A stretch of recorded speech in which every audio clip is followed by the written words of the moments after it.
Okay, so kunin ang hose, then yung machine. Sasaksak yan. Pakita ko.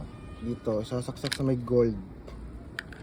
Yan, i-screw nyo lang. Screw lang, paikot. Parang nagkihigpit. Nagsasarado ng faucet. Ganon, Then, clockwise. Sa harap, 32. Sa likod, 30. Okay, ito harap. Now, bubuksan ito. Yung machine, long press lang sa gitna. Okay. Dito sa gitna na Yung mga yan. number na gumagalaw yan.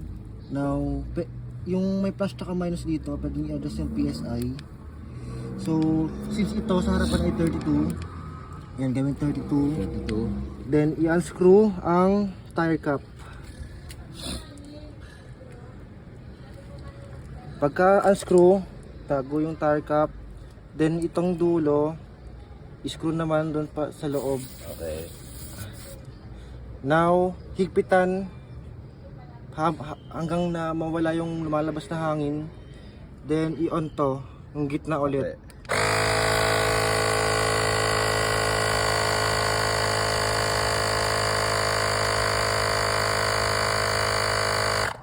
Yan. Then, Tatanggalin unscrew na. na. Pag huminto ang andar, tatanggalin na. Oo. Babalik ulit yung cap. Ayun. So, 32 sa harap, 30 sa likod. Ayun. Ayun lang. Tapos, Okay.